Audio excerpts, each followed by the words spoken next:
All right, we're going to start in about 1 minute, so everybody get your seats, and you can chatter just a little bit more, but it's 1 minute till 6, I believe. And I'll be right back with you. I just want to get your attention.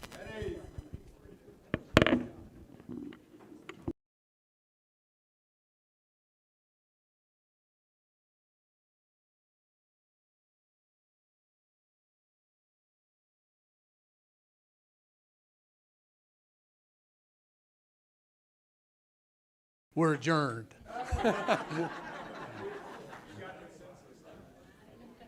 Anyway, I want to say thank you for coming out. We got a good room full. I don't know how many we got in here, but I was concerned that we might have more people than we have chairs, and I think we're just about right on it. I think there's a couple other chairs over there if somebody needs one. But I appreciate everybody coming out tonight. Typically, we hold one delegation meeting a year where the public can come out and talk to us. And I know y'all have been asking, and I say the group has been asking for us to do it more than once a year. So what we've done, I'm going to call it a pre-session and a post-session delegation meeting. The pre-session is obviously we get to hear from a lot of people and probably don't have a lot of dialogue. The post-session, we're going to have more like a town hall and give you a chance to speak. But I do appreciate everybody coming out.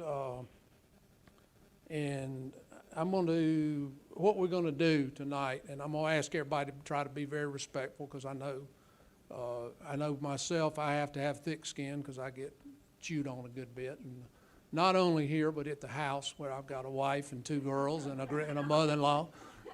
And right now I don't have a female dog. I did have a female dog and she'd chew on me too. So. But anyway, I am going to ask you to be respectful, and if I feel like it's getting a little out of hand, I'm going to say something about it, and just please follow me on that.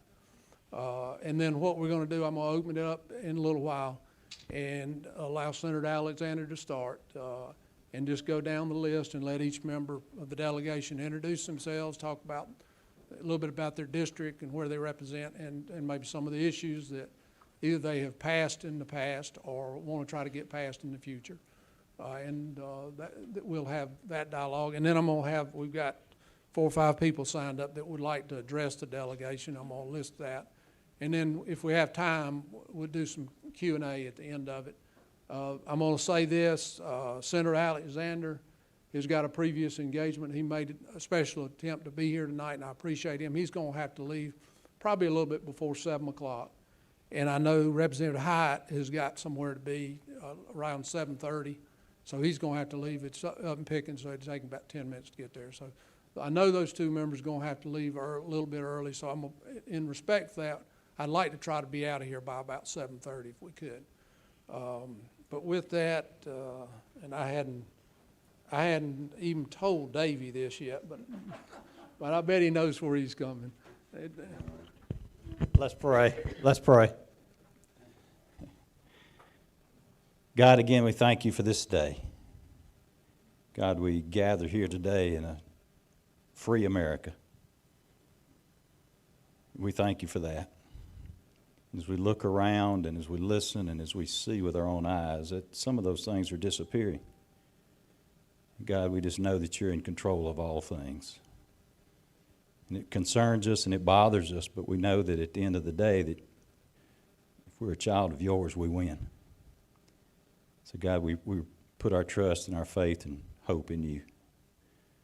God, we thank you for the opportunity to gather in this room tonight just to talk and share concerns and share ideas with each other. God, we're thankful we live in Pickens County because we look around and we know that not all places are like Pickens County. We're so thankful to live here. So God, we just ask tonight that you'll just be with every person that's in this room.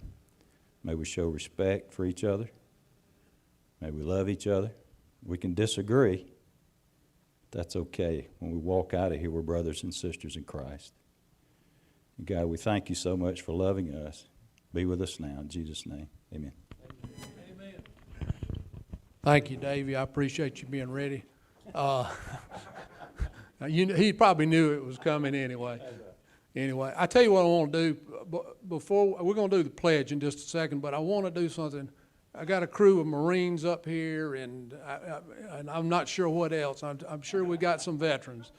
Some of these guys served actually under my dad, and used to tell me how tough he was on them. And I always tell Dad, I said, see, these other people fuss too. You were tough on me, but you were tough on your crew in the Marines. And Dad always came back to me and said, one of the reasons I was tough on them is we were 2 weeks away from going to Vietnam, and I wanted to make sure I could get them back home. So, you know, there was a reason behind that. But if you don't mind, let's have the veterans stand up first, just so we can recognize them, please.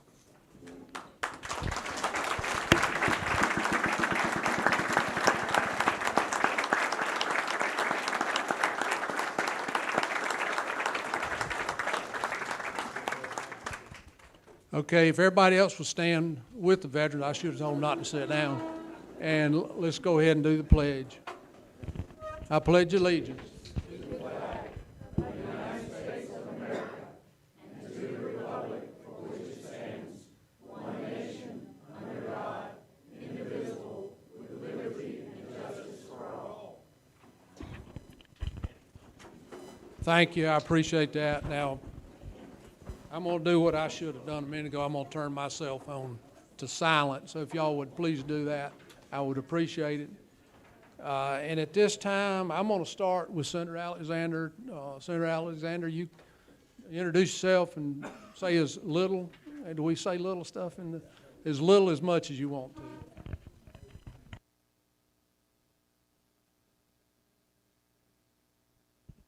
Good evening, and as again, I also send my greetings and thank you each and every one for coming out and being a part of this. And to Senator Rice, we appreciate your efforts, and to my colleagues here of the Pickens delegation. I'm Thomas Alexander, have the honor and privilege to serve the citizens of Senate District 1. That includes your Clemson area of Pickens County and then all of Oconee County. The Lord's blessed me, and the people have been good to me to allow me to serve and work for you. I'm grateful for that opportunity, and I don't know of a better way tonight than starting the meeting than having the prayer and the pledge. And as Senator Rice was talking about, we can have our discussions, we can have our appreciation, but I tell you, there's no better place to live than here as free Americans. And so many times it's we take these freedoms that our veterans have fought for to make sure that we are protected and continue to enjoy this ability to assemble is very important. So again, thank you to our veterans for your service. It's hard to believe that just a few months ago, it just seemed like a few weeks that we were here for the delegation meeting back in January, and here we are not only out of session, but having a few weeks after that here in the middle of July. I think overall we had a busy session. Each session kind of has its uniqueness to it. I will say that I have the privilege of chairing the Senate Labor, Commerce, and Industry Committee. So a lot of the works, and Senator Rice is a great member of the committee, and appreciate his service on the Senate Labor, Commerce, and Industry Committee. We do a lot with labor issues, employment, workforce development, things of that nature. And I tell you, we are right now in South Carolina about 4.5% and so there are about 80,000 jobs that are available throughout the state of South Carolina now. If you know somebody who would like to go to work. I do agree that the governor, I think, did the right thing when he suspended the unemployment participation with the unemployment at the federal level to get people, again, making it so they need to go back out into the workforce. That is helping us. There's a lot of jobs, but a lot of jobs that need training, and that's where our technical colleges and other education opportunities are very important to us, and we'll continue to work to make sure that we work to provide the type of training that's going to allow individuals to be successful and have a career in a job. So there are great opportunities there from that standpoint. I would encourage you to do that. We're seeing the unemployment, the weekly unemployment numbers since about the middle of May have been at the pre-pandemic levels of less than 2,000 or around 2,000 people on a weekly basis filing for benefits. So that is very, very encouraging news from that standpoint. Also, another issue I'll just mention that we've been involved in is broadband in our communities. Obviously, that's critical infrastructure now. It's as important as water and sewer is broadband and efforts, and certainly congratulate the Blue Ridge Electric Co-op in partnership to help expedite in our areas, and there will continue to be partnerships from the state to help meet those needs in a more quicker manner, more expedited manner. But it will take people working together, and I really looking forward to seeing what will occur with that within the next 12 to 24 to 36 challenges now, as I was talking to some of the folks in that business, is that the fiber that's needed to run the connections is in such high demand that it's a backlog in that supply, and I think most of us have seen things from that standpoint. But a lot of great work is being done in broadband for those that want broadbands. And talking about our veterans, another area that I've been very involved with has been with our veterans nursing homes. We are continuing to build those across South Carolina. We're very fortunate in this area to have one that's been with us since back with Governor Campbell, back over in Lower Anderson County, the Richard Campbell nursing facility. A lot of areas in the state have not had that opportunity. We're in the process of building 2 additional nursing homes to go with the other total of 3, so that will have at least 5. And what that will do is also provide the opportunity for individuals that are currently at Richard Campbell that live in other parts of the state to be going back closer to their home. That will free up additional opportunities and occupancy for our veterans here in the Tri-County area from that standpoint. Proud to be a part of that. That is a partnership that we're doing that we've made a top priority in the General Assembly from that standpoint. Just briefly, from a budget standpoint, we continue to make sure that our budget is a balanced budget in the state of South Carolina. We don't spend more than we have. We maintain a AAA credit rating. We finished last year without a deficit, one of the few states in the nation that did not have a deficit as the COVID-19 began. And we are very proud of that, and we'll continue to do everything that's necessary to make sure that we have a AAA credit rating. That's one of the best things I think that we can do, is making sure that we do that for the citizens of this state. And the last I will say is certainly support for law enforcement. We did some things in the budget to make sure that we're giving, and especially in these times, the impact of what we're seeing on our law enforcement. We just need to all be supporting them, and we're trying to do some things financially for our state troopers and other individuals in law enforcement at the state level. And I'll stand with our law enforcement any day of the week, and just so grateful to them for their service, for what they mean to our communities at all levels of law enforcement, and we just need to continue to do more to support them. So I'm probably talked too long. Again, I apologize that I will have to leave because of a prior commitment back over, so it'll take me a little bit of time, but I'll be here as long as I can. And thank you, and may God continue to bless the great state of South Carolina. May God bless America. Thank you.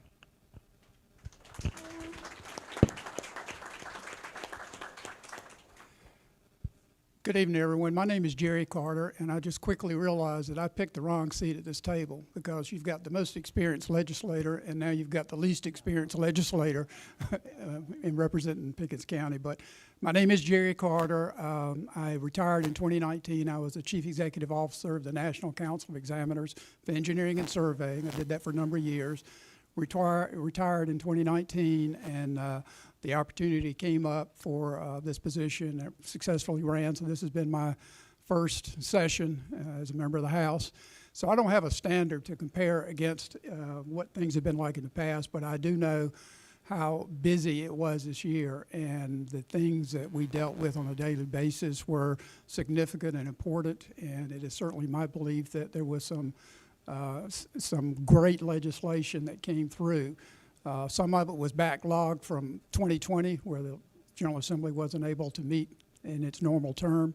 So some of those larger issues came over, and we dealt with them this year. First thing we had to deal with, of course, was COVID. COVID was raging As we're sitting there in the House, you've got 120 plus members. Everybody's got on masks.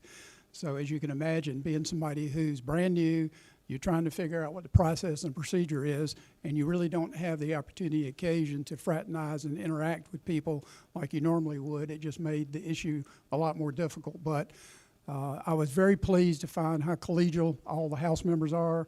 I mean, everybody's very respectful. Again, as Rex was alluding to earlier, people agree to disagree, but after we get through, it's a matter that we're all there for a purpose, and that's to represent our constituents. So certainly that's what I tried to do. I do represent my area as District 3, so I have Clemson, Norris, 6 Mile, and Central, and everything in between. And I think the issues that we have there are the issues that everyone else has. We're dealing with some infrastructure, transportation issues. Obviously, with Clemson University, there's a lot of issues that, they bring forth legislation and actions during the course of the year. But, it's been an honor and a pleasure to be able to serve. I tried to be the sponge this first session. That is, I just kind of tried to soak it in, try to understand what was going on, and try to have as positive an impact as I could. I've said this before, and Davy's getting tired of hearing it, but my seatmate is Chairman Davy Hyde, who chairs the Agricultural Committee, and that's been a godsend for me because he quickly realized, or he didn't have to realize, he understood that I was limited in terms of my understanding. So he put up with my daily questions about why did we just do that, and what did that mean? And procedurally, I mean, I know Robert's Rules of Orders, but the way things go through in the House are really significant, and sometimes, I mean, even towards the end, I'd have to say, why did that go the way it did? But anyway, it's a process and procedure. I'm learning. I hope to continue to learn.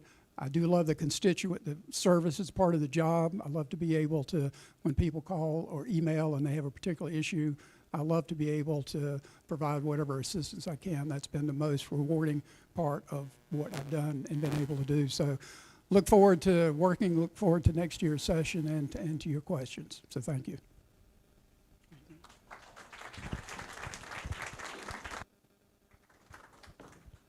Testing.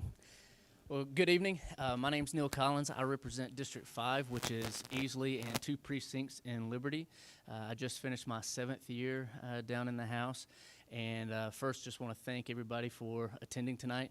It is a Tuesday night, a little rainy. You could be anywhere in the world right now, and you are here.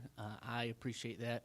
I wish more people were involved in what we do, so I appreciate you being here. Since this was 7th year, I do have some years to compare this year to, and honestly, I thought we were the most productive, and it was probably my most fun year that's been down there. We took on some significant legislation and passed some significant legislation, and then we also had, while it was challenging with COVID, it also gave some benefit in that we were, in my opinion, focused on work. If you compare us to, and unfortunately Representative Carter is going to probably see this next year, but it seems like our first hour and a half is on recognizing people and teams and stuff like that, and none of that occurred this year, so we went straight to business every day, which I appreciated. But some of the significant legislation that you heard this year, number one, fetal heartbeat bill, passed that through. I think that was a significant step for South Carolina. Of course, that's in the courts right now. Second is the open carry with training bill, and I serve on Judiciary Committee. These difficult bills went not only through our committee, but I'm on a subcommittee of 4 or 5 of us, and I think I heard from every person in South Carolina, not just the district, on just those 2 bills. But we made the most significant advancement in gun rights legislation in South Carolina in decades, and I think we should be proud of that. Open carry for those CWP owners starts August 16th. We in the House passed the constitutional carry, and it was strategic on our part to pass both bills, and I think that was the correct, now looking back. When we were doing it, I didn't know if that was the correct approach, but now in hindsight, I think it was, because we actually did get open carry with CWP through. I don't think that we would have if we just passed constitutional carry. There was some disagreement on that, but I think ultimately we moved the ball forward. The budget is always the biggest thing that we do, and I am not on Ways and Means. Do not have the influence that especially Senator Alexander does and leadership does, but I thought it was an awesome budget. We don't get the credit for it. Legislature doesn't get the credit for it, but very conservative budget. Senator Alexander mentions that we have our AAA credit rating. We increased our reserves. We were able to give a 2.5% increase to our state employees, which I thought is important. I just left DSS court, and when you're in DSS court and you're working with guardian ad litems that are working for free, and you're working with caseworkers that are making $28,000, and you're working with attorneys that could be making double what they're doing, but they love children and they're doing their work for DSS, that 2.5% does help. And then I'm focused on education. I've been focused on education for my 7 years. And our last session, we passed a budget, and it had a $3,000 pay increase for teachers, and that was wiped away because of COVID. I was really disappointed in that because that actually took us up to close to the national average, which is unbelievable for South Carolina. Unfortunately, it wiped it away, but we tried to be true to our word, and one of the first things we did this year, in the first week actually, is pass the step increase, a retroactive step increase for teachers. And then in this budget, we gave a $1,000 pay increase and another step increase. So now we are above at least the southeastern average for teachers, which I think is important. Personally, I had 6 bills pass through the House, and I'm also on Children's Committee, and we passed through what I thought was important as a child abuse response protocol to make the allegations and the investigations of child abuse across the state more uniform, and I thought that was important that we got through and actually passed through. And the final 2 things, I serve on the 250-year commission. In fact, tomorrow I'm going to be going down to Columbia. We have a meeting down in Columbia for 250-year. And one of the 6 bills passed is a license plate bill come January, and I hope you take part of it. You can exchange your license plate to celebrate our 250th year. That is coming up in 2026. It'll be here before you know it. But this commission, and honored to serve on it with some of the best historians in South Carolina about the Revolutionary War period. And I hope that you hear more and more, and I hope you take part in some of the celebrations. And then the last thing, of course, and the Senate started this today, but redistricting was supposed to be this year. Census has waited to, I believe we're going to finally get our numbers in mid-August. And Senate started their process today. They had a committee meeting today. House has not started yet. But it's going to, obviously, if you know redistricting, it changes lines for all of us, House and Senators, and even in congressional. I've seen some preliminary estimates, and I know if you live here in Easley, you think that we have exploded, and I'm with you as far as population, but we're nowhere close to what has occurred in Charleston, Myrtle Beach, and the Rock Hill, Charlotte suburb area. On the coast there, I saw Beaufort City, 300% growth in the past 10 years. Compare that to Easley, that's 8%. So we have exploded, but other parts of the state have really exploded. So I think it's going to change the lines quite significantly across the state, and it'll be interesting to see how we get through that process. But as always, it's an honor to serve, and if I can answer any questions, looking forward to it.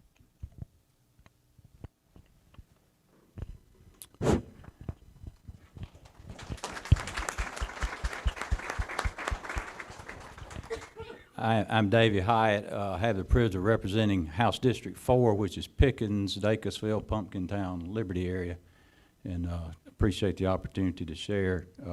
I do serve as chairman of the House Agricultural, Natural Affairs, Natural Resource, Environmental Affairs full committee. I won't go into a whole lot of detail of that.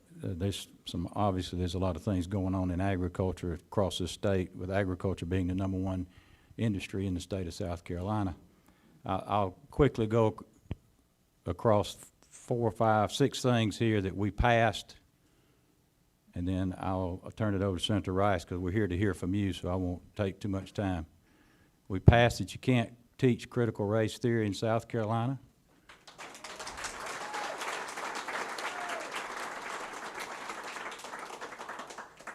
You can't mandate a mask. Can't mandate a vaccine.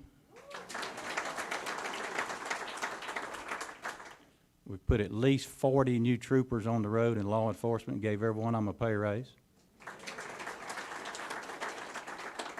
We gave our teachers and first responders a huge pay raise, as Representative Collins said.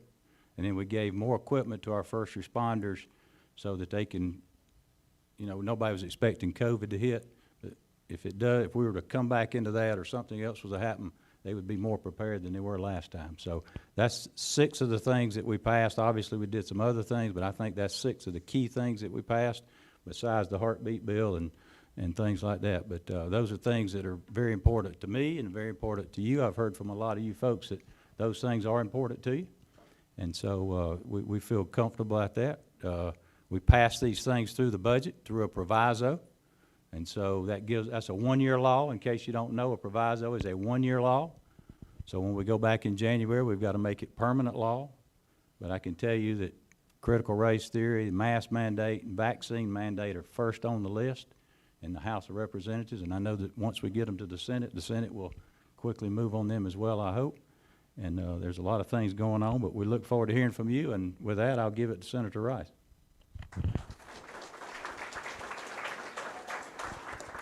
Thank you, Dave. You did a good job. Got a lot of claps out of that.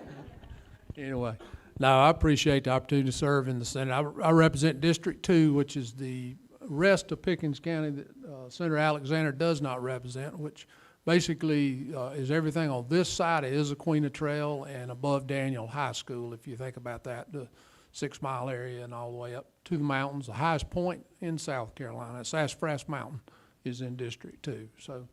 But anyway, I have the opportunity to serve on the Judiciary Committee. I serve on the Transportation Committee. I serve on the LCI Committee with the great Chairman Alexander down there. So and I appreciate what he does, because, you know, one of the things that we do is Senate confirmation and looking at people that are coming in to serve on commissions and boards that have been submitted by the governor. And, you know, in the past, I feel like that, and I think people have said that, you know, you don't spend enough time looking at these confirmations. Well, I can tell you this year we spent a lot of time on confirmations. I'm trying to remember, didn't we have one hearing that lasted 2 hours on one individual? So, I mean, it's something that we're taking very seriously now, because these people are appointed, they're not elected, but they need to be accountable. And that's something that we're working on very hard. I serve on corrections, and that's dealing with obviously our Department of Corrections and our Department of Juvenile Justice. Right now, we've got some major issues in the Department of Juvenile Justice, and we are working on that, trying to make some corrections on that. And it's a tough job, because if you go in these facilities and spend time in these cell blocks and talk to these inmates that are in there, you know, there's some that are pretty good. There's some that are in honor dorms, but there's some other dorms out there that are a lot tougher to deal with. There's some of them out there that you've got all the contraband that gets into the facilities, and it makes it tough on the corrections officers and all the staff that runs that. Brian Sterling is trying to do a good job down there with the Department of Corrections, and we need to try to get to the Department of Juvenile Justice and make some changes there and make some improvements there. Also serve on the Education Committee, and I've enjoyed that. That was a committee that I actually ended up on that I didn't think I would enjoy, and I've actually enjoyed it a lot. I'm dyslexic, by the way, and so I get to learn a lot about how you deal with the dyslexic children and dyslexic adults. I didn't know that until actually right when my mom passed away. I knew I had issues, but I started looking at reports that were in files that she had stashed away years and years ago, and started learning about it. And it was very interesting, and so it's been eye-opening to me. I know we've got one of the best schools right here in Pickens County, Lakes and Bridges Charter School, dealing with dyslexic children. So, and we're fortunate to have that. Heartbeat bill, Neil said that, Davey said that. I think maybe everybody may have mentioned it down there. The Second Amendment bills, the open carry bill, the one thing that I don't think anybody said, but that I do believe we passed, and I know we passed in it, that I think was important, is the fact that you had to pay to get a permit to open carry or concealed carry prior to this bill. We did away with the fee because we felt like that was a constitutional right, and you shouldn't have to pay for your constitutional right to carry.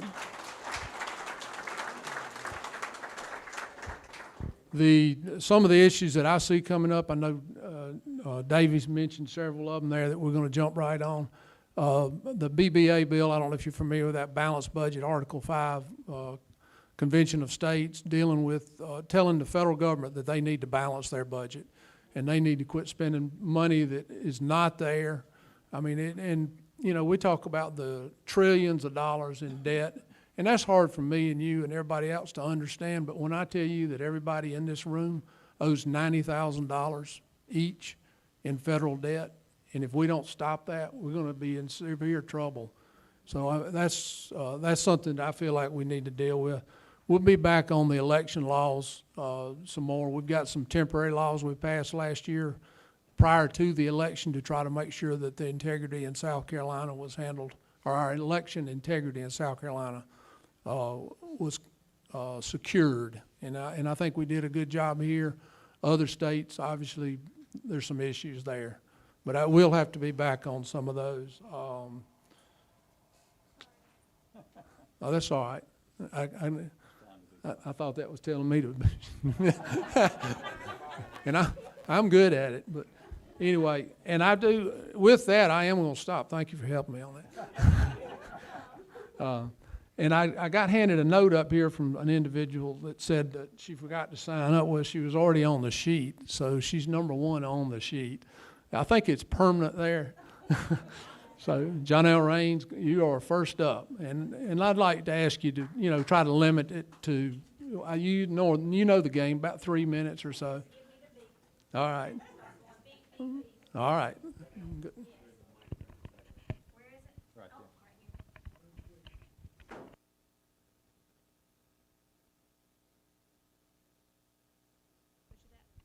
Is that it?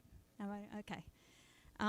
First of all, thank you for calling this meeting, Rex, because all of us have said that once a year is not enough, and you agreed. But where I'm confused is what you said earlier. It sounds like we're just going to have 2 a year now, and our main point was we wanted to see the transparency of your votes to people to these boards and commissions, because we don't know how they get selected or who has even applied to be appointed by you guys. And so we want a open meeting where you guys are discussing or voting, at least voting for who are going to be placed on these appointments, because they are extremely important. So I would like your assurance that when you do appointments, that it is in front of us and transparent, and not just by you guys getting on the phone or you guys emailing each other. We need to be part of that process, and we need to know so that we can see who you guys are considering. I think that it would be a lot better. I think we would be in a better shape if we knew, the people knew who these people are that you're considering. The second thing I wanted to talk about is critical race theory, and no, you did not get rid of it. There's a huge loophole. It says, nothing contained herein shall be construed as prohibiting any professional development training for teachers related to issues of addressing unconscious bias within the context of teaching certain literary or historical concepts or issues related to the impacts of historical or past discriminatory policies. And yes, they are indeed using tenets of CRT to train our teachers, and it's through social emotional learning.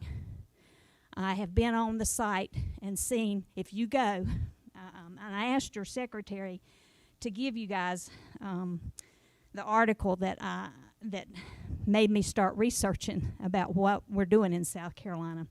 But it's obvious that they have already presented a workshop to teachers on cultural responsive teaching and equity.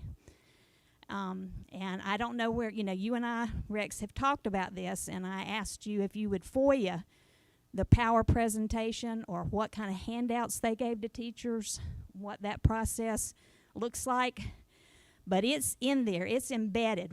South Carolina is in bed with CASEL, C-A-S-E-L, which is a major pusher of social emotional learning. And that's where it's going to be, the tenets are going to be, is within that. You can say you're going to get rid of CRT, but social emotional learning is where they're actually, it's kind of like a Trojan horse, where they're going to be able to do these kind of things. There are so many books out there for young children that teachers, I can tell you as a former teacher, that's a lot of what I based my curriculum on, was story time with first graders and using books to introduce my lesson plans and to read aloud. And right now, there's a plethora of books out there for this critical race theory and pushing the fact that you're either an oppressor or you're oppressed, even to the kindergarten level. And with you guys pushing for 3- and 4-year-old kindergartens, it's going to be on them as well. And teachers are going to be able to justify it through this social emotional learning. So I hope when Tiffany sends you guys this article that you read it. I suggest strongly that you get Jane Robbins, who is with American Principles Project, to come speak to you guys, because it's obvious you guys do not know what's going on in the South Carolina Department of Education. You have no clue. The next thing was, I just wanted to know that that we're praying for you, all of you, each one of you. We pray for you because we know how hard of a job you have. But we also know that a lot of times Satan likes to sneak in these self-interest to you guys. And a lot of you like to massage each other's egos. You like to listen to lobbyists. But please remember that we the people are the people you need to be listening to. Okay? And we're praying for you about that. And finally, I just want to, I have a question about Neil. We've been told that there's a lot of campaign cash coming from you, for you, the Myrtle Beach area PACs, and we want to know why you're getting so much money from Myrtle Beach PACs. And that's all I wanted to say tonight.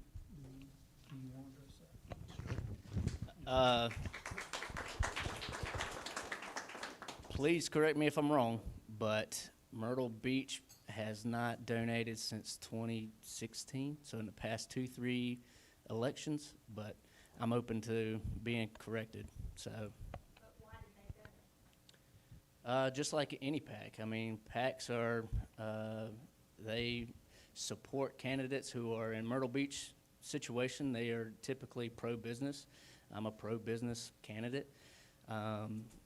There's a number of PACs from State Farm to trial attorneys to green industry, and But you don't know why they gave you money at all? You have no clue? no, and goodness, I wouldn't want to. And that's the point, is you don't want to be influenced by anything. So 2020, you got money from the Grand Strand statewide PAC, Grand Strand Golf PAC. So it wasn't 2016, it was 2020. okay, 2020. Beach Lodging Two. PAC as well, in 2020. I'm sorry, which one? Myrtle Beach Lodging PAC, Okay, I can read them again for you if you want to. sure. You don't remember. I don't. Go ahead.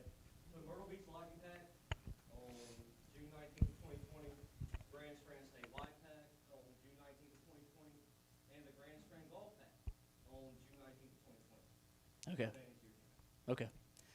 So to answer, disclosure, just for your own disclosure. yes, I do my own disclosures. So to answer the question, no, there is no communication. There shouldn't be any communication. It's purely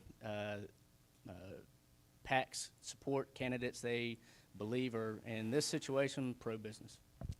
I forgot one more thing. Let me get this in right quick.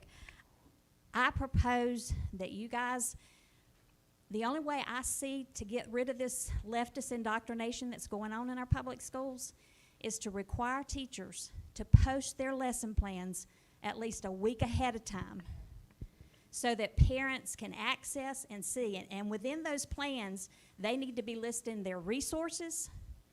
They need to be listing any books that they're going to read aloud to young children. Those need to be put out there for parents to be able to see ahead of time, because after a child has seen something, they can't unsee it. After they've heard something, they can't unhear it. But parents deserve the right to be able to opt their children out of any kind of lesson that goes against their values and beliefs. Okay, thank Okay. you. We'll take note of that. Let me,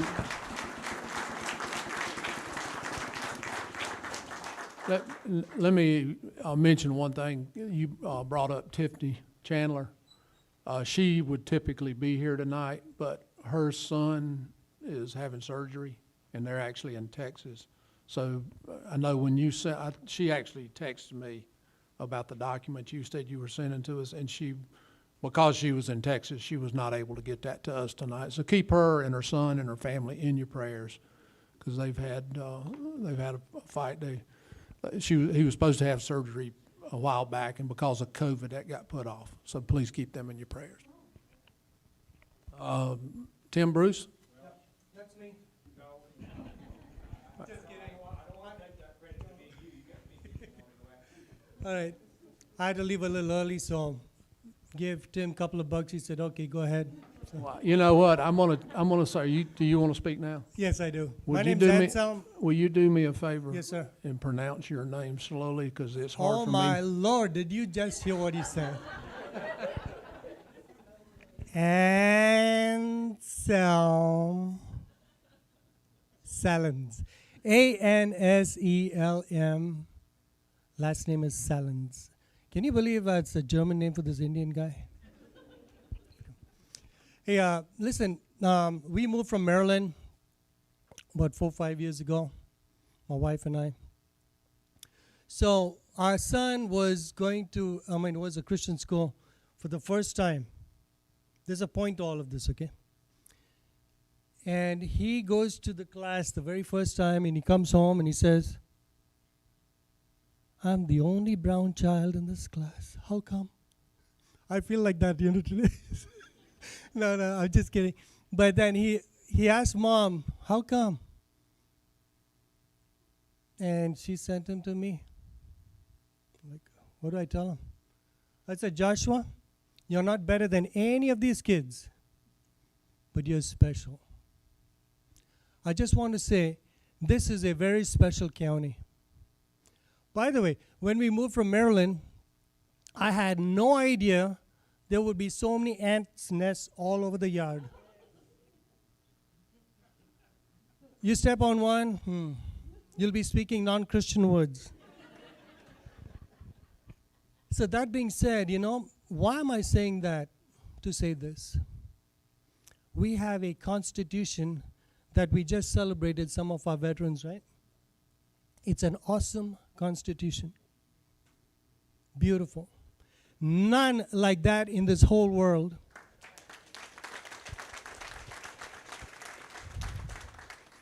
Blood has been spilled on those battlefields. I and my wife are blessed to be legal American citizens today.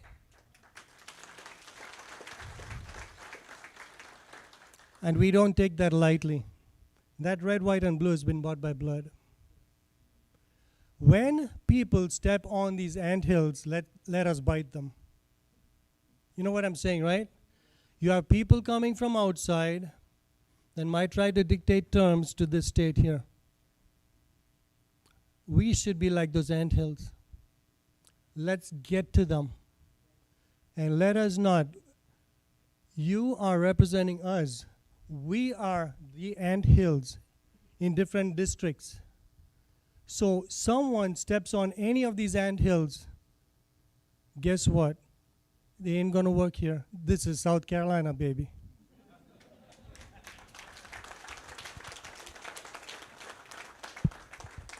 By the way, I'm working on my accent. You know, my neighbor, I know all this that I'm saying is relevant. May I also say this?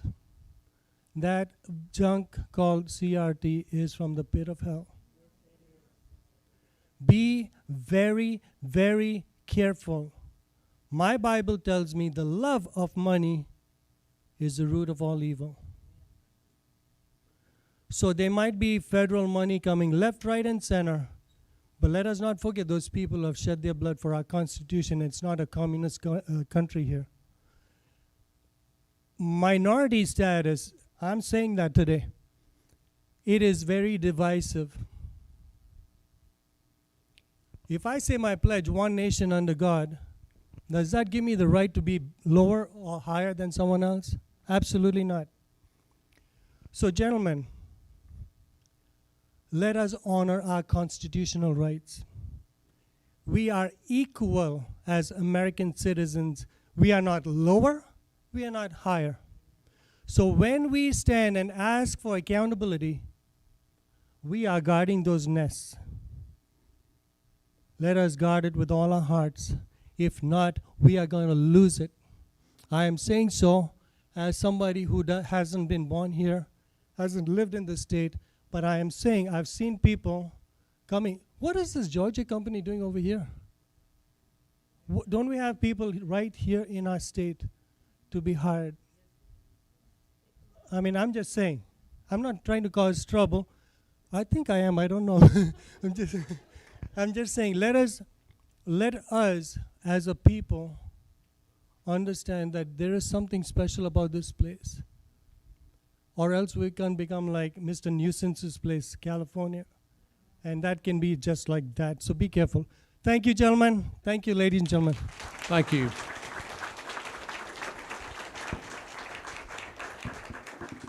Tim, Bruce?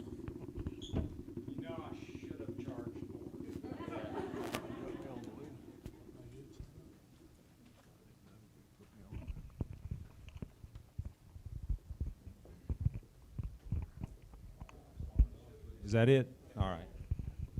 Well, I hate to follow that with a question about taxes and money and things like that. I can't do your accent. I'm sorry. I had 3 questions, and I don't know. I guess I'll try 2 of them on you, and they both concerned what I'm afraid of will be continued drag on our economy going forward. We're going to be getting soon an $8 billion relief fund designated to South Carolina from the federal government for COVID. And I would kind of like to ask you guys how you're going to spend that money. That's a lot of money to spend. I'm sure you're not going to go buy $8 billion worth of masks or, personal protection equipment. So you're going to be spending it on hospitals and other things. But those things require money to be spent down the road for years, I would think, to support those. So that could become a very big tax burden. Even though it's a great thing to have instantly, can we afford them down the road? I kind of want to get your idea on that. And the other thing I wanted to ask you is we've been running a budget surplus for a number of years, but we still have a employee pension fund that's been underfunded for a number of years, and there's a lot of pressure being put on the counties and local governments to contribute to that.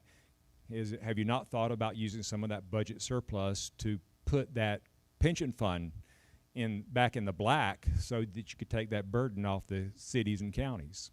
That's my question.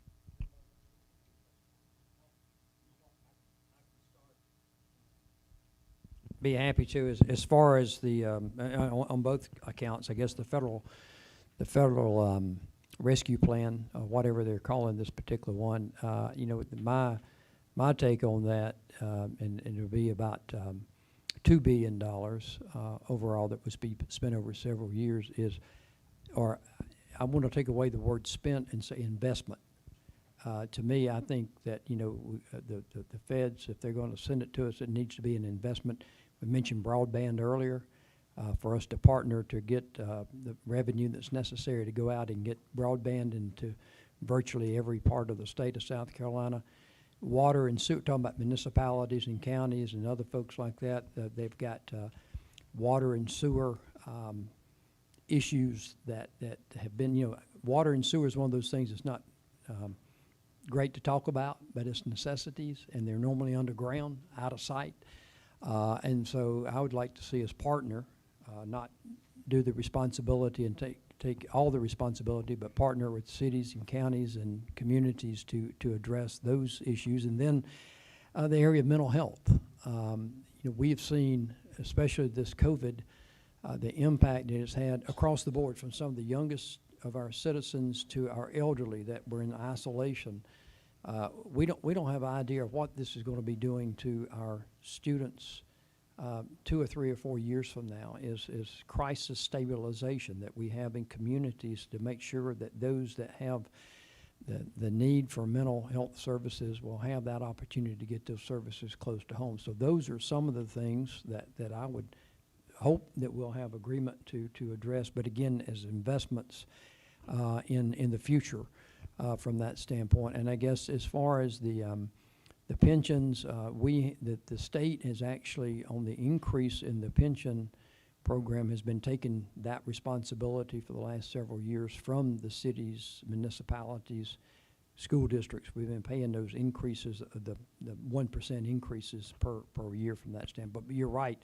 We could put, continue, and we are dedicating other funds into that, but we got a ways to go from that standpoint. But anything that we can do from the pensions and unfunded liabilities will be a step in the right direction. But I'm not sure. I think under the federal, and I will say this right quick, that we're continuing to get guidance from the U.S. Treasury on what's allowed and what's not allowed, and I don't believe, at least at this point, that is one of those allowable expenses that they will allow us to put money from these federal dollars into the unfunded mandate, unfunded. Right, and in regarding that, I was just referring to your normal surplus that you've been running for the last few years.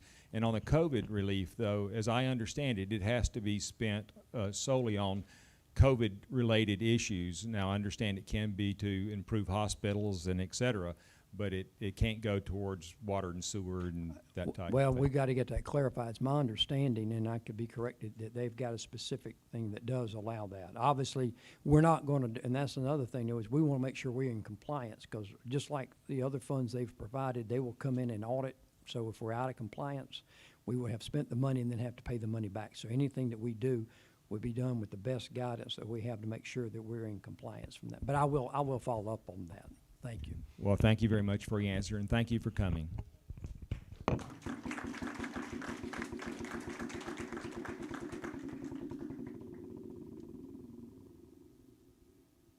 Ross Whitley.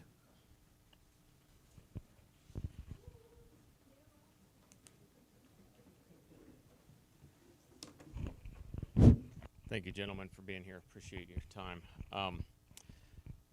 The subject I wanted to bring up was election integrity, and I probably speak for the majority of the people here.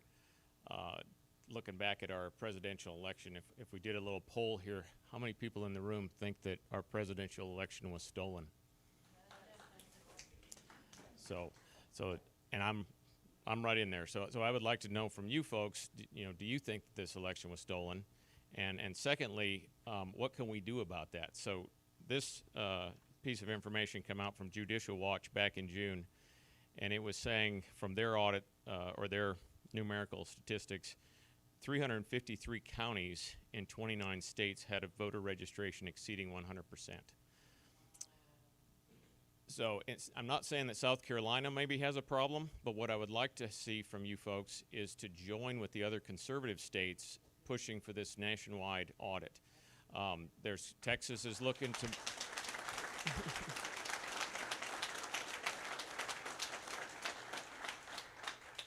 Texas just announced yesterday one of their legislators had put through a bill to audit the top 13 largest counties in Texas.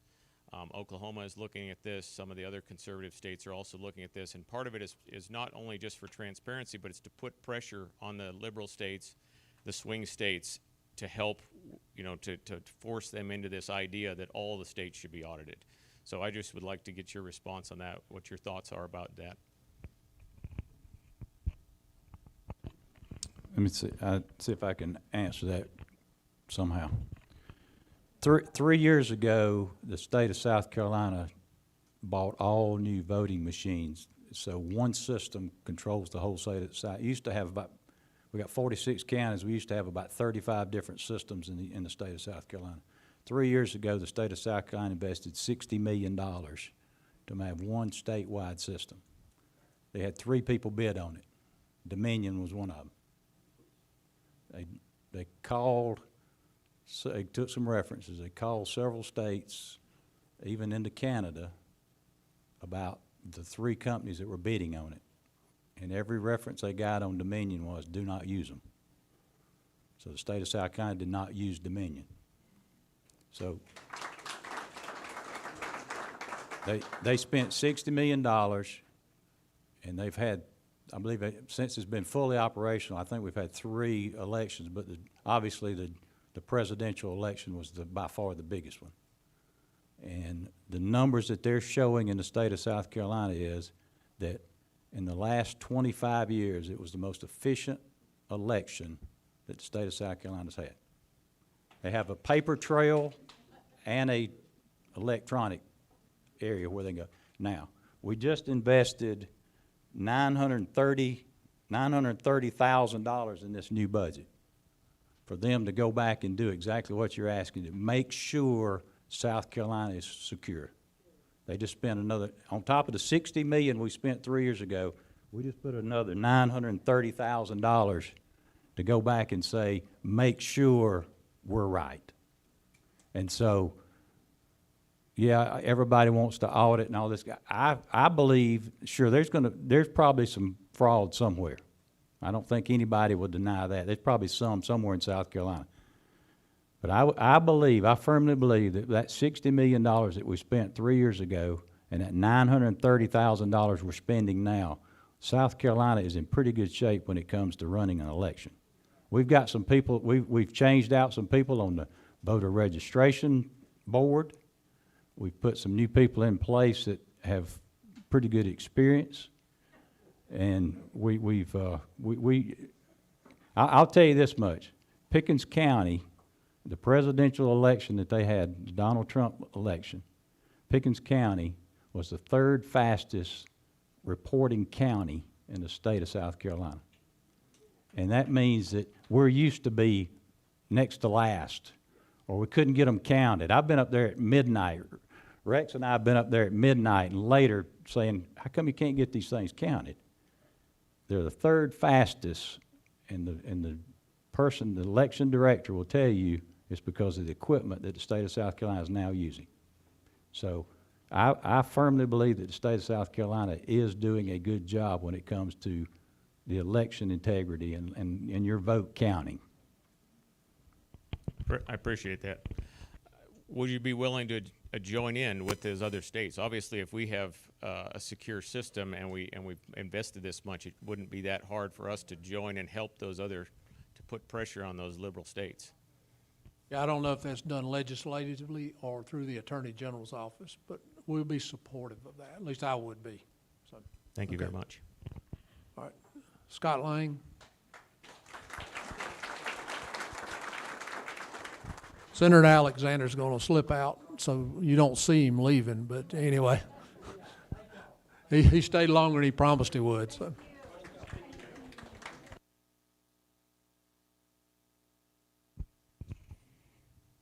Good evening. First off, I'd like to thank you for being here. And on a personal note, I'd like to thank you especially for the heartbeat bill. As an adopted, sorry about that. I was telling them I'd like to thank him for the heartbeat bill.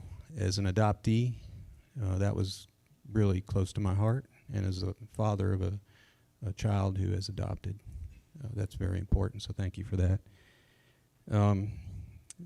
And a quick note on the voter thing that Ross brought up. I still want to show my ID when I show up to vote. And right now, I don't have to. So anybody could go up and give my address and vote. I want to show my ID. Please. We need it. Mr. Alexander left, is probably would be closer to him. But I believe Mr. Collins or Mr. Hyatt maybe, you said we gave 2.5% pay raise to DSS workers. Did I get that right?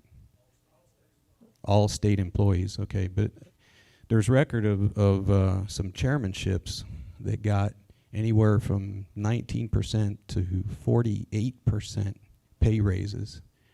So why are we giving people that are making $250,000 a year that much of an increase, and we're only giving our state workers 2.5%? Now, I know there's a lot more of them. I get that, but that's a little, the percentage is way out of whack, in my opinion. So I would appreciate an explanation on if somebody could. Yeah, I'll try to address that. There is a committee set up, and I don't know the actual title, what it. Agency Head Salary Review Committee. And what they do is they set the salaries, they approve the salaries, and the governor sits at the head of that table. We don't vote on, the only salaries we vote on are the governor and lieutenant governor through the budget. Those salaries are set by the agency salary review committee. I can't remember that name. Right. And they meet,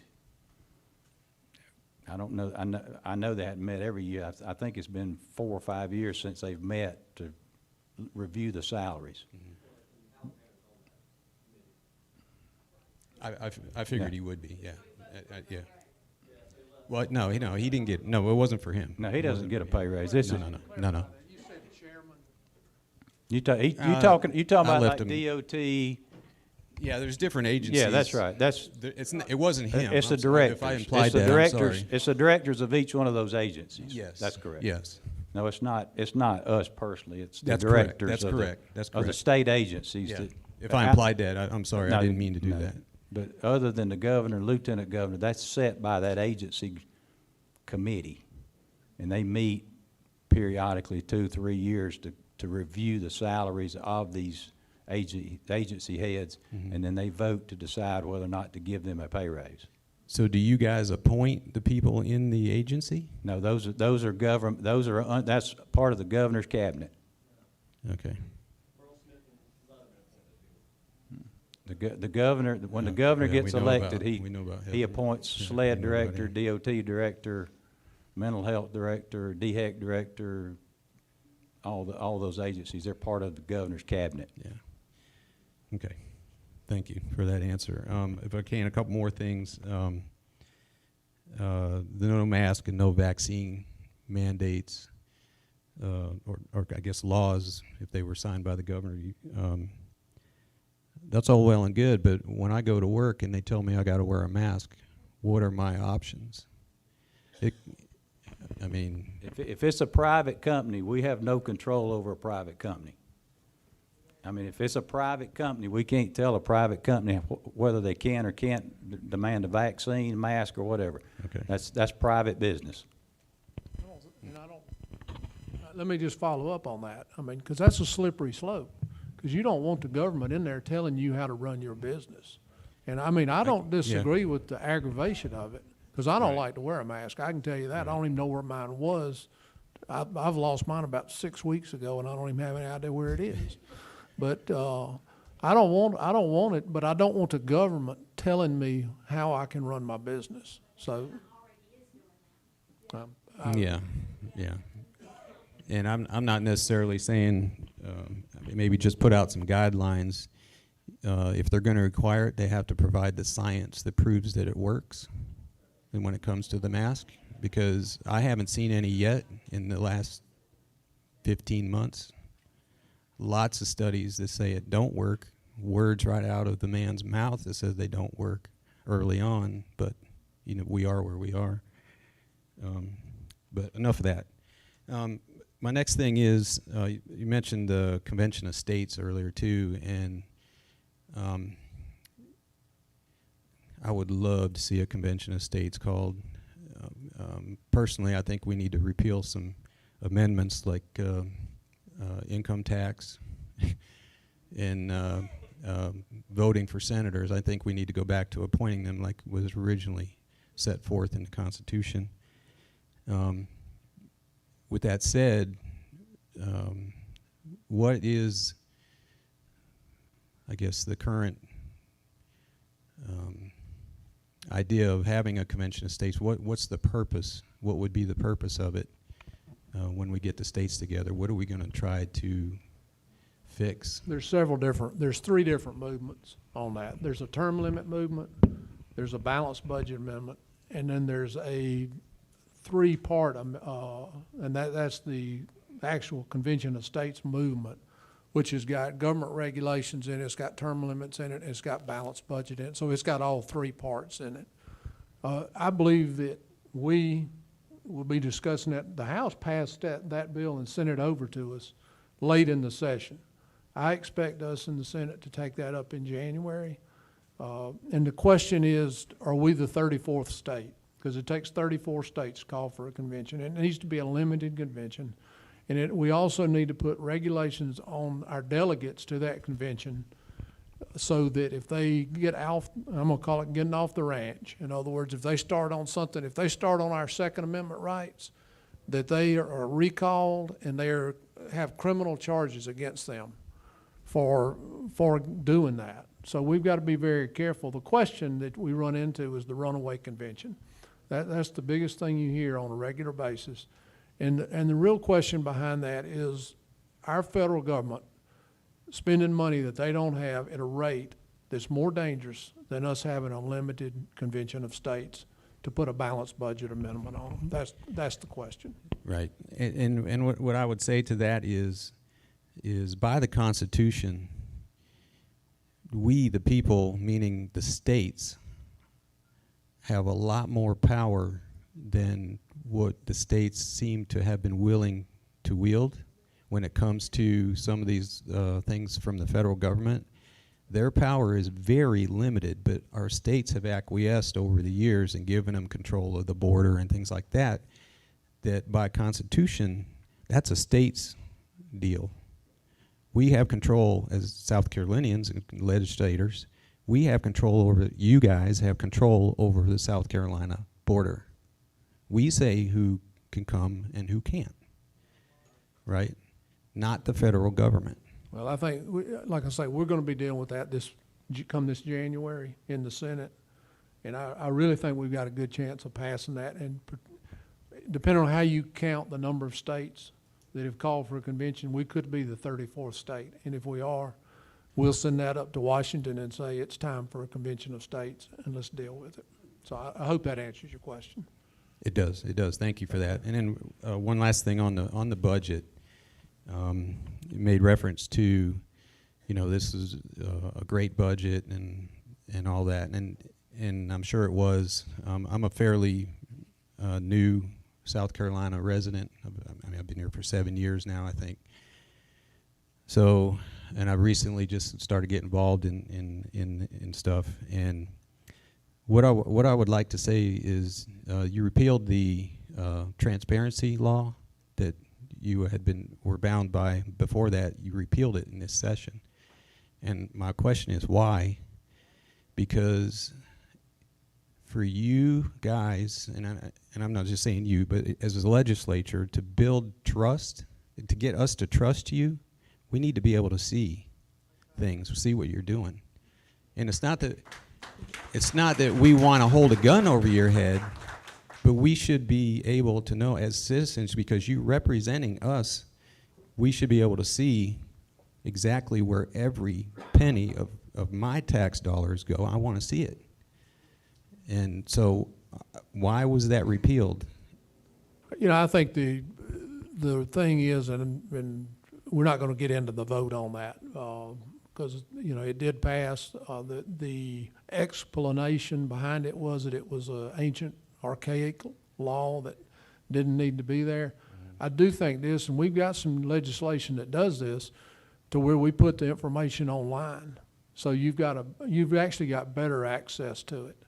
That's what we're going for. We're also talking about earmarks and listing the people's name by the earmarks instead of letting earmarks being slid under the radar screen and buying votes. So we're working on that legislation too. So it's a work in progress. We passed a rule in the Senate last year that said that earmark had to have somebody's name beside it. That's never been done before. So we're, all but one of our delegation members, and so that's not a bad turnout. Alan Quinn, and I know you back out again. Alan, you got 2 minutes. It's not going to take long. I've just got a question, and it's for Neil, and I want to ask you this question because this bothers me a lot. And there was a bill sponsored by Representative Trantham that would have prevented transgender males from competing with real girls. You voted to kill this bill, and it was reported that you also said you thought some girls could win a wrestling match between a transgender male and a real girl. So my question is, why did you vote to kill this bill? And instead of a lawyerly answer, do you think it is okay for a transgender male to compete against a real girl? So I'm also I've been a high school official, wrestling official for 10 years, and in the past 11 years I've been a college wrestling official. To answer one of your questions, can females compete with males in wrestling? Absolutely, and I think it's the toughest sport that we have. So to answer your question though, the big question about transgender, I think what we didn't get across to the public is we have a very stringent policy right now as we sit. For a transgender athlete to participate in South Carolina, that young person has to out himself or herself to his or her school. The school has to approve it. The school then has to apply to the high school league. The high school league sends it to a committee that has to be approved.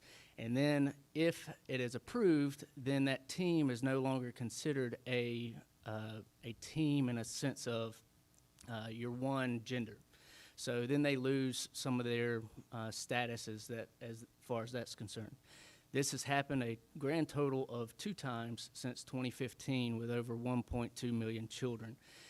That, from my legal perspective, that policy could be challenged in court and struck down. What was the bill that we discussed in Judiciary Committee, and we take all the good bills in Judiciary, was a complete ban. And I understand the viewpoint of a complete ban, but on day one, it would be challenged. And it wouldn't hold up. It hasn't held up in a number of other states. So what we tried to work with the bill authors on is making our current policy law. They didn't want to do that, and I appreciated their standpoint and their viewpoint, and they wanted a complete ban. I travel weekly to Columbia and multiple times, sometimes a week to Columbia. And my job, I believe, is to pass good policy that will stand up in court. And if it's just to make a statement, then sure, we can make that vote, and we do it all the time. But for me, especially when it deals with education, and in this scenario, we're only talking about K through 12, that's near and dear to my heart. I want politics out of education and making good policy. So because of all those reasons, yes, it was voted down. In fact, it didn't even, with 25 members, there weren't 6 members who raised their hand to even have a vote on it because we knew the situation. It's very political right now, but as far as a good policy, it is not. And I'll end on this. Nobody, including myself, wants little Johnny to wake up tomorrow and play in a female sport. But that's not going to happen now anyway. It's not going to happen. So we're sort of looking for some solution to a problem that doesn't exist, and we take those things on a lot, but that was the scenario on this vote. So I've heard that answer, but sometimes we've got to be brave. And so my question again, do you think it is okay for a transgender male to compete against a real girl? In the NCAA, in the high school league, going through. I'm not gonna let that, let trying him to answer answer. the question. If we have sufficient safeguards, then yes. And I think our high school league policy is more than sufficient. Think the NCAA policy is, and the NCAA policy requires either surgery or medicine to lower testosterone levels. So this has been vetted through much more than through our legislator, our committee, and I think our policy is one that is strong, and I think we don't have to worry about any scenarios, which we haven't since 2015.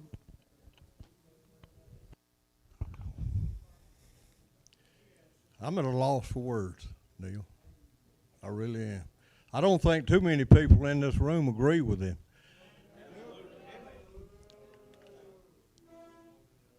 I don't think we should have transgender males competing with girls when they have an advantage over them. That's the whole thing.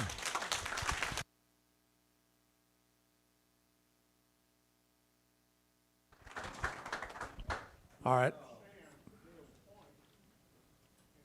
If you're gonna speak, you're gonna have to come to the podium. But I'm gonna give you, we're down to 10 minutes right now, so I'm gonna be very limited on how much we can talk. But Davey's gotta leave in a few minutes. I wanna make sure he can hear any comments you have.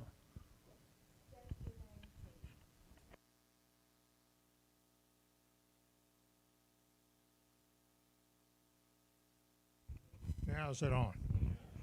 Okay. We see every day laws. My name is John Wallace, W-A-L-L-A-C-E, very Scotch Irish. Okay? We see every day another court case where somebody's sued over a law. If we have to backdoor and slip around, that's what we're going to have to do.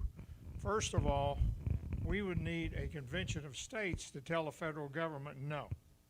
That may require a constitutional convention to put it in the Constitution as an amendment. But we're going to waste a lot of state money fighting these kind of things if we come right out and say, I don't want it. Personally, I don't want it. But I also don't want to see this state's money peed away fighting something like this. So I agree, I'd like to see somebody stand up and say no, but hell no, but you're going to take a lot of bullets, and those bullets are expensive to fight, Alan. Alan, I respect you immensely, and I agree with where you're coming from, but we got to get it done, and if we have to backdoor it, we have to backdoor it. I think we just need to take a stand. Well, we did that in 1860, and them damn bluebellies came down here and told us we couldn't. So we got to look back and remember how to do this. All right. It's guerrilla warfare, Alan. Come on. All right, thank you, John. All right. Yeah, I've got time for maybe two more. Carl. That's Carl.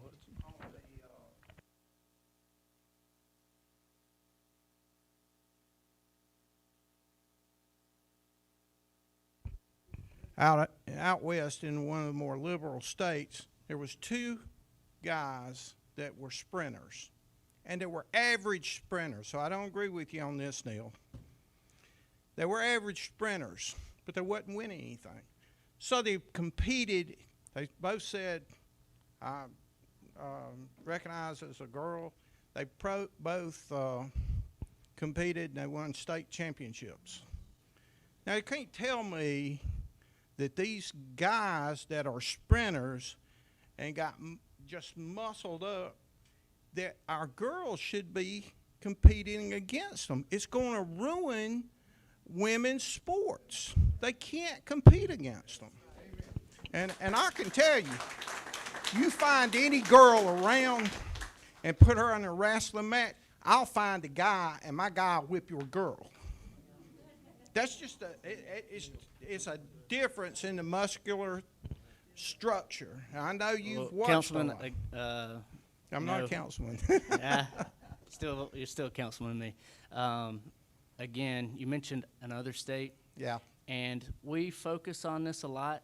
We look to news and we get upset about what's happening in national government in different states. But I ask you to look in South Carolina. And because of the policy we already have, what you're concerned about, I'm not concerned about.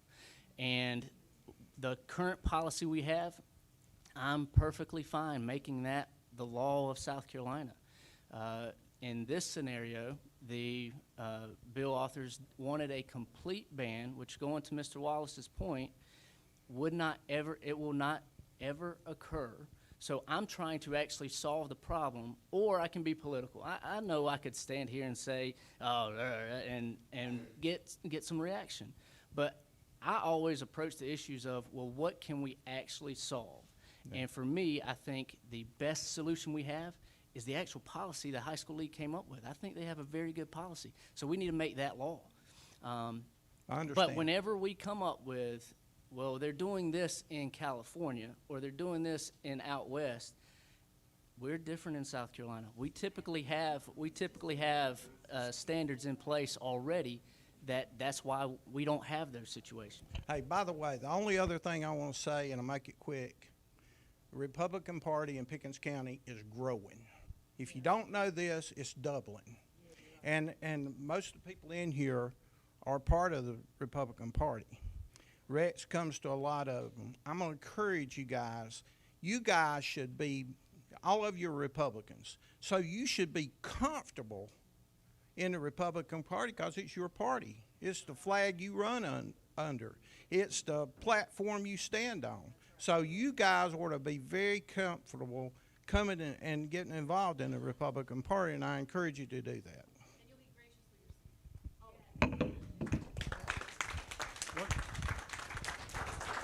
All right, we got one more. Just a quick, could you guys elaborate on say your name. Jack Rulovich, Rulevitch. Good American name there. Could you guys elaborate on the vaccine mandate? I appreciate the mask mandate. There's no mask mandate in the state, but there's a lot of people up in arms over this vaccine mandate being mandated, and where people are afraid they're going to lose their jobs, and they already have. Okay, let me remind you, this is on public property only. There's no vaccine mandate on private property. We can't get into that. So any public building, any public area, they can't keep you out of that area just because you have not had a vaccine. A school. So if you have a job and you're if you're a state employee, and you go to a state job, they can't tell you to go home or fire you if you've not had a vaccine. But if you work at Walmart, for instance, Walmart is a private company. They can do whatever they want to do. They can fire you, no problem. I just want to make that clear. They can do whatever they want to do. You don't want to take a vaccine, you're fired. Lindsay Oil wants to fire you because you don't have a vaccine. Well, I don't think they would, but if he were to decide tomorrow you don't have a vaccine, he's a private company. He sets the rules. So NUSC in Charleston. That's right. Okay, they're a hospital. They take a lot of money from us taxpayers. They're firing people over there. They also have federal money that they receive. They receive more federal money than they do state money. Well, they receive state money, and the state's not putting any pressure on them. They do receive. We just passed. It just took effect July the 1st. Now, this budget just started July 1st. So anything that happened before July 1st, that's in the past. But Clemson University, University of South Carolina, all public schools, K through 12, all those, if a student shows up at a school. I understand now. I wanted to give you another for instance. I know we're running out of time. Like, for instance, my wife has been a nurse for almost 20 years. All right? She works Greenville Hospital System. All right? Prisma. Prisma, right. So I don't know when it's coming, but there's already been hints about take your vaccine. Now, I don't care how anybody feels about the vaccine. I'm not even going to ask you. But there's a lot of us that don't trust it. And the more people try to push things on us, the more we don't trust our overlords. I fully understand. Yep. If you want to take the vaccine, take it. If you don't, that's fine with me. Exactly. I know people that take it. I know people that don't, and I don't care. You want to wear a mask in the middle 100-degree day, wear a mask. Wear it on the fine beach, with it. all by yourself walking down the beach. I was at the beach last week, and there's I a know. lady sitting out there with a full-blown mask on. It's 102 degrees. I know. I was down in Charleston. Somebody get EMS Yeah. ready. She's going to overheat. But it's crazy.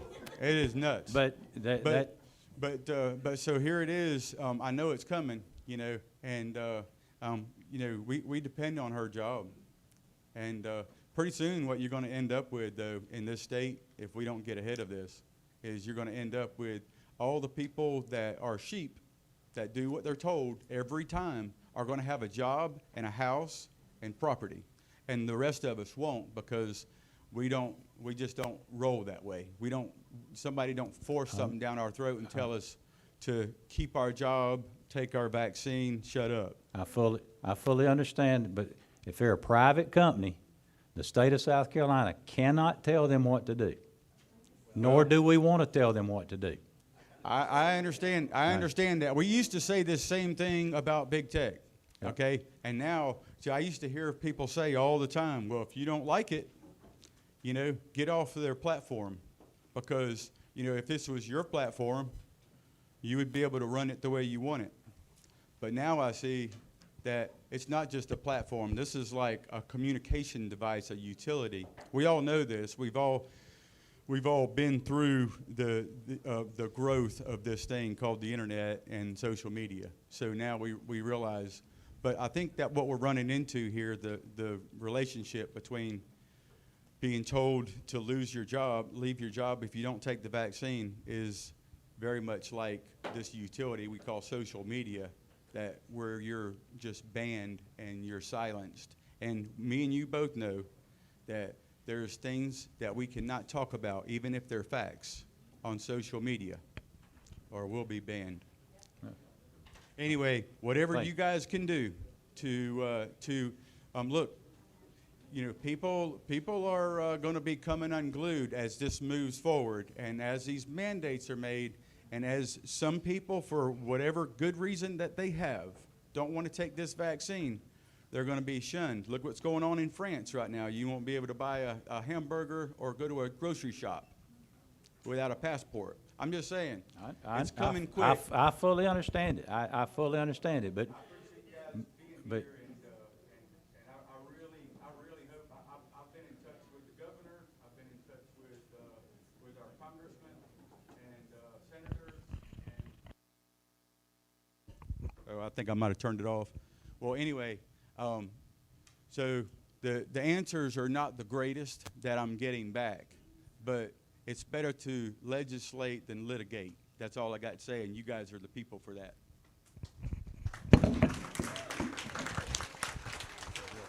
We got 2 minutes. I won't even need that. What I will say, you said that we can't legislate non-vaccine.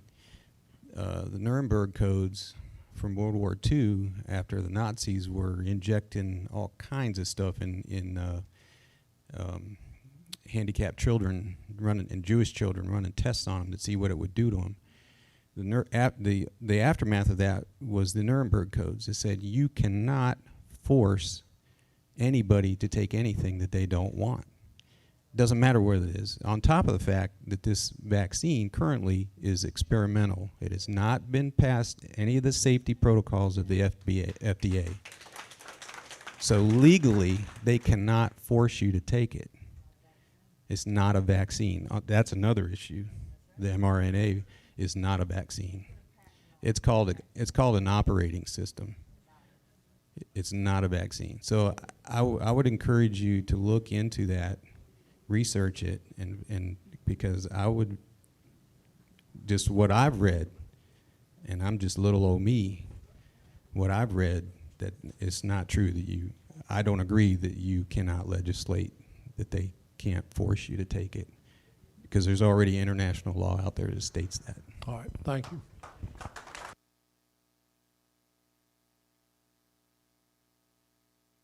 Okay, I want to thank everybody for coming out tonight. Did you? Okay. What, last one? I mean, seriously, we're running out of time. Go ahead and give me your name. I'm Phil Pauley from Dacusville, and Phil. Phil Pauley from Dacusville. My only concern, and I would like y'all to see about both in the House and Senate, in this coming session, go ahead and pre-file it, whatever you need to do, but to pass a law and get our governor to sign it, saying that Nancy Pelosi cannot send down Capitol Police and set up a station in South Carolina. Like she's doing in California and Florida, she eventually will be doing to all the states. And one thing about the Capitol Police, they're not subject to freedom of information. They're not subject to anything or any oversight at all other than Nancy Pelosi. So I ask y'all, I implore y'all to please pass a law under the 10th Amendment that says no Capitol Police will be set up in South Carolina. Okay.